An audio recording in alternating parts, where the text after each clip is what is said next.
Okay. Welcome back. Yes. Gonna blame it on my mom, I think.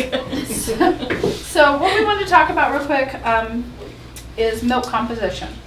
And the first milk that you're going to have is called colostrum. And if you're leaking or finding those flakes now, you are leaking colostrum. Colostrum is very sticky. It's like milky honey, basically. And you're going to make very little of this. In fact, I hear a lot of moms saying, I don't see my milk, I don't have any. And that's not. And that's not the case. Your colostrum, you're only going to make as much as the baby needs. And your baby's stomach is going to be so small that your baby's only going to take a teaspoon at a time. Okay, so we'll pass this around. Colostrum is usually the first 1 to maybe 3 to 5 days, depending on your body. And it's just protein and antibodies. There's no fat in colostrum. So we do expect your baby to lose up to 7% of its birth weight, which is considered perfectly normal. Now, starting day 3 to day 5, depending on your body, you're going to start to make transitional and then mature milk. Mature milk comes in 2 parts. They're both really important. The first part is fore milk. And as you can see, this kind of looks like skim milk, and the fore milk's job is to hydrate your baby. Okay. And then you're going to make your hind milk. And hind milk is like butterfat. And this is where your baby is actually going to grow off of. Now, they tell us the first part and the second part, but actually it depends on your body and your baby.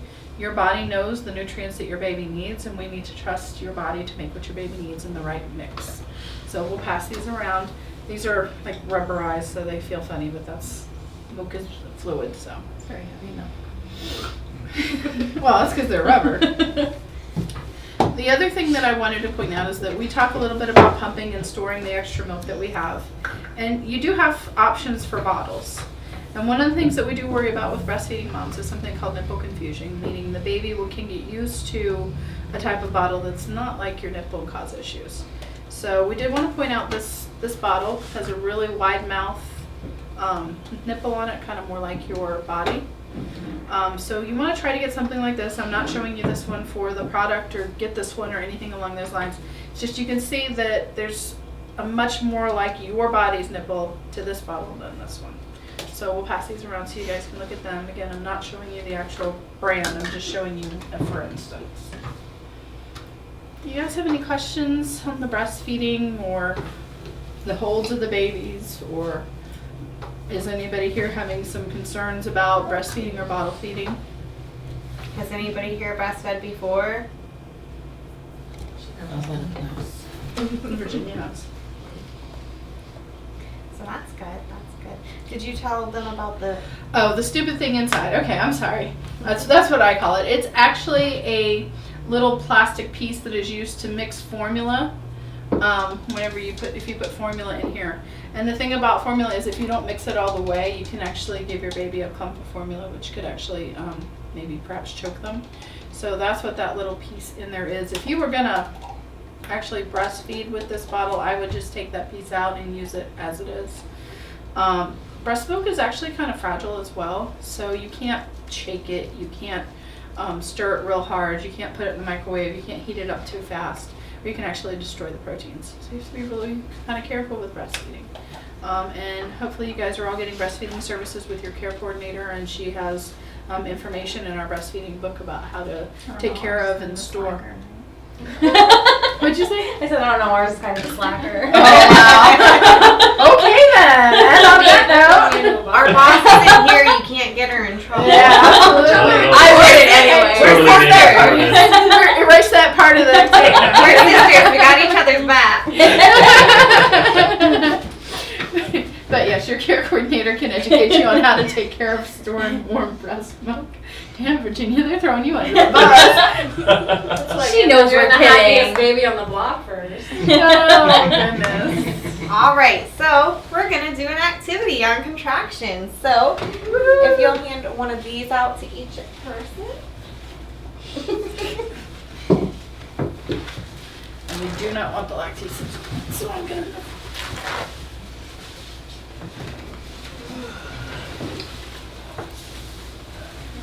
Aw, someone ate your vegetable. No.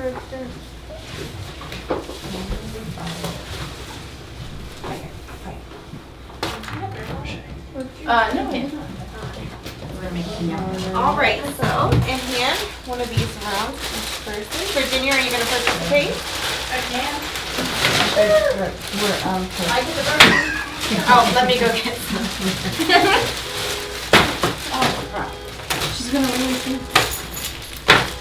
This is something Jennifer does, except for when I'm off to her. Okay, look. And I'm What? usually the only one who hears it, so I'm like, yeah. For their infinite wisdom, they actually put the panic button on the bottom of the remote right here, so when you bend over or anything, your alarm goes off. It's not my fault. For design. Poor design, that's exactly. one more. Oh, God. Does everybody have a bag of ice? The extra part does. You can do it. She's never gonna want to come to our I house know. again. No, actually, you guys are the kind of clients where we've got to go to their house. I have to tell you. All right, so what we're going to do is we're going to do this 4 times. So, and each time we're going to do something a little bit different. So let me just put my timer on.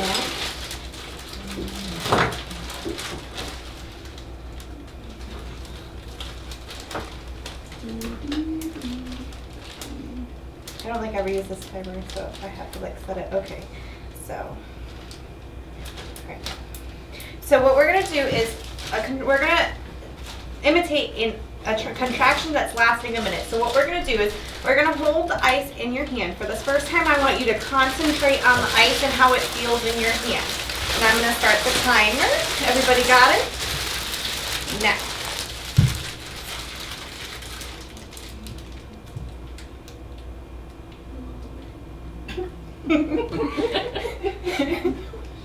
Yeah, I could eat. All I've had is my Nutri-Grain bar.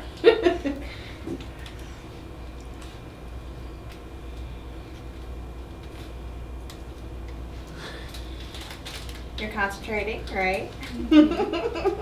We should play music when we do this. Well, that's part of it. Jeopardy music. Right? I did ask Virginia if she would do it. No, we could play like I've Got a Feeling or something. I mean, that would be good. Is anybody noticing any discomfort? Is it starting to get really, really cold? It started taking to melt into my hand too. That means your hands are hot. Guess so. All right, and set it down. All right, so let's talk about how you felt. Anybody want to describe the feelings they were feeling? Cold. I can feel a little bit of pain right here now from holding it. You feel like that minute took forever. Yeah, me too. So what we're going to do is we're going to go ahead to the next one. Now this next one, I want you to focus on your breathing as you're holding it. So hold the ice, but think about your breathing in and out. You can count your breaths. So 1, 2, 3. You can do it in your head. You don't have to do it out loud. I was just trying to show you. So you want to focus on your breathing in and out. And we're going to do this again for a minute.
Okay, you can put your ice down.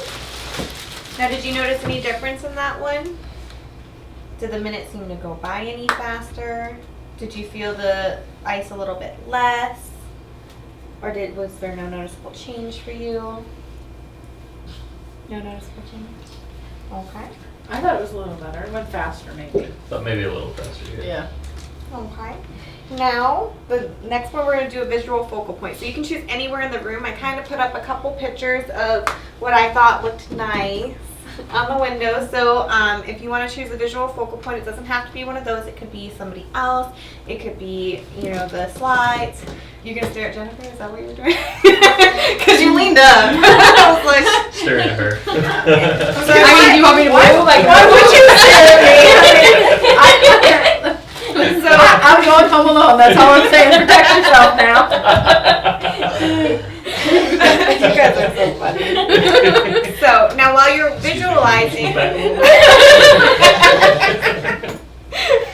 just a little bit. I don't let my clients come to me. All right, so while you're looking at whatever you choose as your focal point, I want you to think positive thoughts. I want you to think, for example, if you're looking at this one that's on the beach, think about yourself being on the beach. Think about how the waves would feel, how the, you know, the weather would feel, what the waves would sound like. So try to think about all those different things.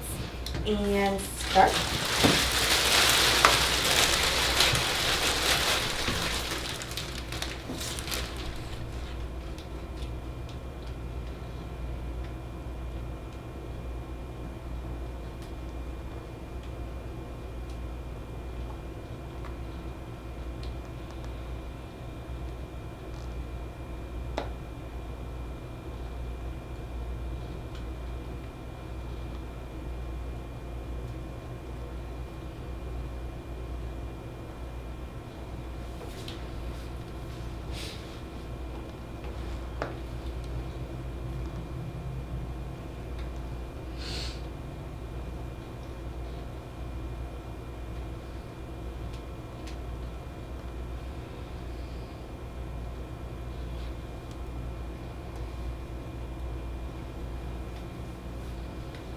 Okay. Now how did that one feel? Much better. Much better, went a lot faster when you were visualizing something, had something else to keep your mind occupied. Well, I was at the beach with something cold in my hand, so I thought it was a beer. I was good. Hey, that works. I That had a works. fruity frozen beach beverage. Whatever works. Yeah, that's always Virginia's thing. Mark out your phones. Anybody else want to share what they were thinking? No? Okay. Now this last one, I'm going to put some music on, and I want you to focus on the music as you hold it. But wait till I say go, because I have to put the music on and then go back to my clock. So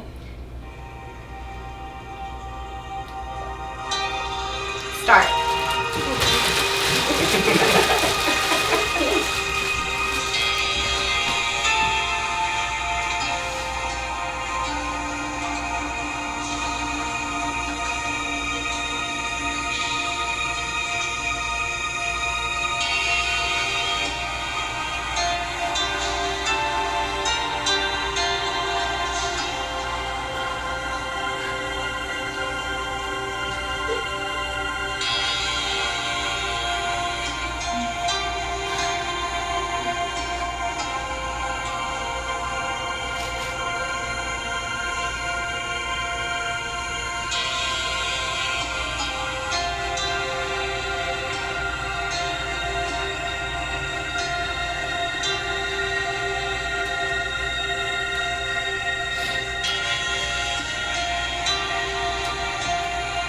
Okay, stop. All right, so did you notice any difference that time? Wasn't as good as the visual one. It wasn't as good. So, now what this whole activity was meant to do is, so you were simulated a contraction. Of course, holding ice in your hand is nowhere near what a contraction will feel like. But what we were trying to get you to do is try these different measures that might help while you're going through a contraction. So everybody, I think, said the visualization worked the best. So now picture yourself, you know, you're having a contraction. If you can use that technique, that tool, while you're in that contraction, you might feel that contraction a little bit less. All of those times that we did that was exactly a minute. We did it all each the same time. And so if the visualization seemed the shortest, wouldn't that then make you think that you would feel like your contraction was shorter? So what you would do is, and we're going to talk about this more in another class, you would use these comfort measures during labor to help cope with the contractions, so that hopefully it would make labor go easier and feel faster for you. So did everybody enjoy that activity? What did you think of it? You think it was a good visualization for you to see kind of how these different techniques could help or not help? Because that tells you that maybe the music choice that I chose, trying to choose something nice for everybody, but it might be maybe your favorite song or your favorite genre of music that might help. So, and putting them together, so maybe visualization with a song might help. So. Do you have any questions about that? Okay, we're going to talk about it a little bit more because we're talking about pain. So, physical causes of pain during labor. And I'm going to sit down. All right. So, of course, the stretching of the cervix. So, as your cervix becomes more and more dilated, that's going to cause some pain. Uterine contractions, pressure on your organs, position of the mother and the position of the baby, any tension, and any intervention. So having an IV in, if you have a urinary catheter, any other interventions they might have. Also maybe the monitor, the fetal monitor, whether they put it, they have one that goes inside. They also have the one that they put on your belly. Now emotional causes. Fear of labor. How many of you are feeling very nervous about labor? Yes, so having that fear of labor, having a lack of support, not having somebody there that's going to take care of you. So such as, you know, Chris, you're there for Kitty. I'm sorry, I forgot her name. Anita, you're there for Brianna. You know, having somebody in the room. So if you don't have somebody, I'm going to put this out there now. If you don't have somebody, y'all are all Healthy Start clients, please call us because we will be in that room with you. There is no reason you should have to go through labor without having a support person there for you. Lack of knowledge, so not knowing what to expect, not knowing what's going to happen, not understanding how your body's working. And then cultural influences. So some people, based on their culture, might have some different influences that might cause, you know, the mother to believe that it's more painful. This could include your mother telling you it was the worst pain that she ever went through and it's going to be so painful. And it lasted for 12 days. Yes. Uphill in the snow. Yes, Yes. absolutely. Uphill in the snow. I think we've all heard it. Now, all of this is leading up to us talking about a couple different things that have to do with pain. So this is the fear, tension, pain cycle. So if you can see here, it's a big circle. So no matter what you do, it's never going to end. So if you start off with fear and you're going in thinking this is the worst pain that you're ever going to go through and that it's going to be terrible, you're going to have a lot of tension because you're already anticipating something that it's going to be terrible, which then means you're going to be in more pain. So does anybody know, you know, how this would work if maybe you went in knowing what was going to happen? Do you think that you'd have less tension? Do you feel like you'd have less pain? Maybe not less pain, but maybe expecting the pain would make it seem less. So that's kind of what this is talking about. If you go in with fear, you're going to have that tension, which is going to relate into pain. They also have this gate control theory, which it says up there, theorizes pain signals could be blocked before they reach the brain. So there are two techniques to block this. The internal pathway uses mental diversions, including breathing, music, verbal encouragement, visualization, imagery, and counting. Does that sound familiar? Does that sound like something we just did? Yeah. So that's a way that you can help there by helping focus your mind on something else so that you're not concentrating on that pain. Because anytime you concentrate on a pain, it's going to feel worse than it is. That's also why when you were younger, your brother, your mother, one of your family members might have said, oh, your toe hurts, let me kick you. Then your knee will hurt. Because you're focusing on a different pain, you're going to forget that other pain was there. My brother did that to me. That's why it's the example that I use. He said that they still do it. Oh. Exactly. And then external pathways use for massage, heat, cold, and counter pressure. Now we didn't use any of those today because we don't really have a lot of room to get up and move around, but we are going to talk about some comfort measures related to that, and we're going to go into our other room on one of the other class days to give you some ideas about that. And that's, of course, again, focusing on something else but using external. Now, the need to alternate between these two pathways might happen. I mean, at one contraction, mom might want you to rub her back, Chris. And the next contraction, she's going to say, if you touch me, I will cut your fingers off. So, Fully expecting that. yeah, so just be prepared that she doesn't mean to be mean. She doesn't mean to be difficult. It's just every contraction feels different to her, so something different might work for each contraction. And that's why we're here to teach you all these different coping tools, because then you'll have like a whole little toolkit to pull your little comfort measures out of, kind of like Mary Poppins. You'll have a bunch of stuff in there. Pull out whatever helps her most. And then natural chemicals. So endorphins, of course, natural chemicals that act like morphine, reduces as much as 30% of the pain of labor. And catecholamines cause the body's fight or flight response, slowing down or stopping labor. Reducing fear and tension will lower the catecholamine. So basically what that means is that if you're already expecting fear, you're kind of going in that fight or flight mode. So you're going to tense up, you're going to be anxious, and you're either going to freeze, you're going to want to run, or you're going to want to fight somebody. So by trying to focus on something else and releasing those endorphins, that's going to help reduce the amount of pain. And then we're going to do a relaxation stimulation. So I want everybody in their chairs to get in a comfortable position, whatever's comfortable for you. You can put your feet flat on the floor. You can kind of semi-recline if that's what you want.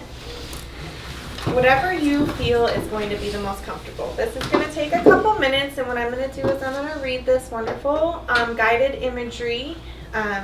We kind of already have the atmosphere set, so when you're doing this, you want to definitely have a nice atmosphere. You want it to be dark. If you like it cooler, you want to have it cooler. If you like it warmer, of course, you can get a blanket. In the hospital, they're not going to make it any warmer for you in the room. They're just going to give you blankets. But and you want to just make sure that the environment is a positive for you. So I'm going to go ahead and start. Sit in a comfortable position, such as a lightly or slightly reclined position. Next, focus your gaze on one spot in the room. Take a deep breath in, and as you exhale, allow your body to begin to relax. Breathe in and out. Breathe in and out. Breathe slowly and naturally.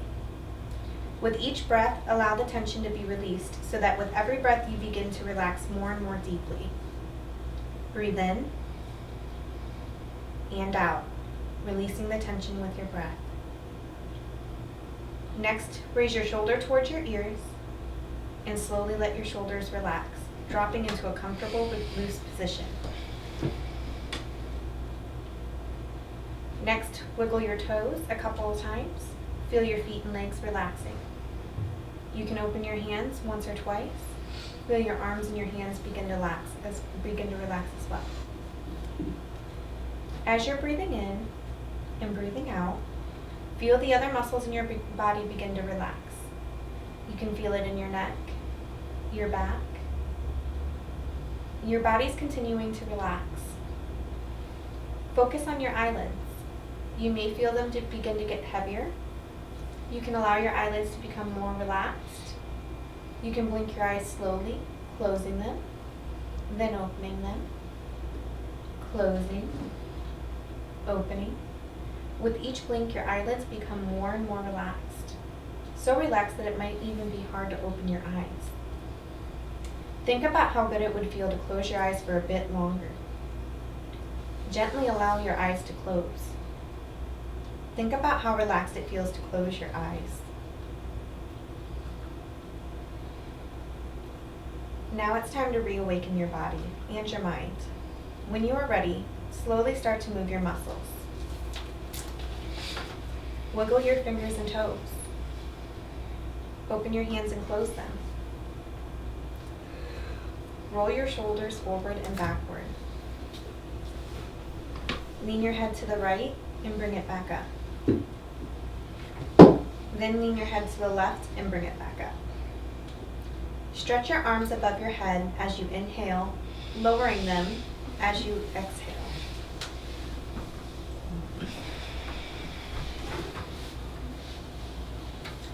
Take one last deep breath in and slowly exhale, opening your eyes if you haven't already opened them. You can find different ways to use guided imagery by doing some research. There are books you can buy, audio tapes you can listen to. You can also print off ones like this, which I obtained and adapted from innerhealthstudio.com, or you can go to YouTube or other websites to find a guided imagery tool that works for you. The key part is that it needs to work for you. How'd that feel? Do y'all feel a little bit more relaxed? No, as you're yawning. So the idea of that is again, it's not going to work for everybody. Some people feel awkward when they do things like that, and so for somebody like that, it's not going to work. But if that's something that relaxes you, you can easily find, like on YouTube, you can type in guided imagery, and you can have a lady talk to you, and she'll talk to you in a nice, calm voice, and she'll do something just like that to help you relax. Please don't do that in your car, by the way. Yes, don't do that in your car. You want to do that when you're at home, of course, or somewhere else that's safe. But the idea of that is, again, using that imagery to help relax you. And as long as the hospital, and we're going to talk about birth plans later, as long as the hospital allows you, you can actually bring audio CDs, or you can have Chris or Anita